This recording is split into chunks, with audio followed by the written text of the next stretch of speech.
Hi, my name is Olsen. I am the Director of Student Services for District 89. We've got a nice crew here today too, hopefully learning tons.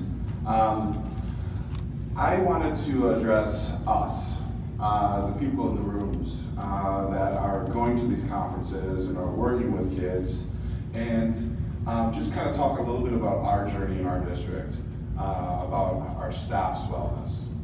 And it started about 5 years ago. We have a phenomenal district nurse, and she kind of pulled me aside and said, hey, look at this data. We get our annual health screens, you go and you get your health screens for your insurance companies, and say, look at this data. Look at our top 3 indicators of illness. Stress, poor choices as far as healthy habits, and not feeling like I have a friend at work.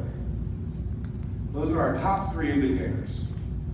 And so our wellness committee, some of the folks are here on our wellness committee, said, well, okay, what are we going to do about this?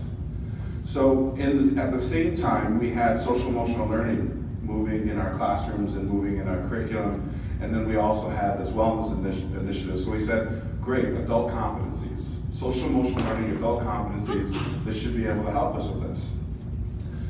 And so what we have done for the last 4 years is we have donated or dedicated a half day of our teacher in service to teacher wellness, and really working with the staff to find what are better self-management strategies, what are ways to be more socially aware, how do I work on relationships.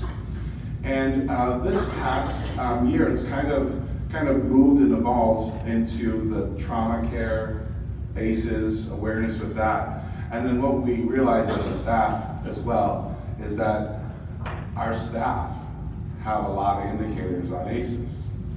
And so the idea became just very natural for us to kind of say, all right, how do we work with this? What's the research show on how do we work with our own well-being? How do we work with how we show up every day? And so it all culminated, and I was really, really giddy. I was in the back of the room. It was a gymnasium full of about 300 educators, and we were all very silent, and all you could hear was the crinkling of chocolates opening for a mindful eating activity with all the staff. And the fact that sitting there, going from where we started to where I'm sitting kind of giddy, listening to the crackling of Hershey's being opened, it was a wonderful progression and a good point to show it. So since then, we have staff members who start meetings with a mindful moment. We have mindful moments in classrooms. We have embedded mindfulness through our morning meetings opportunities. It's not everywhere, but some teachers are like, this works, but this also works for me. So we have staff who meet in the morning and do a mindful activity before the kids even arrive. And so that's the piece where kind of all of these things of social emotional learning, trauma-informed schooling, it all has been leading to mindfulness.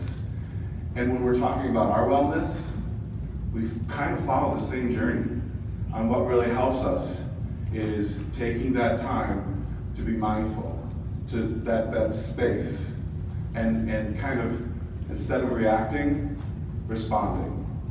And that's kind of, I'm hoping we continue with this work, and I'm hoping that it gets more popular in our district, but hopefully it's helpful for you guys. Oh, and the other good thing, and this is for other administrators in the room who care about money, our insurance company gives us money back because we do wellness activities. So our insurance company is paying for the speakers to come out and work with us because it's part of our wellness activities to increase the health of our staff. So there's a little sidebar there too. So it's definitely replicable. You guys can absolutely do it in your own districts too. And yeah, that's it.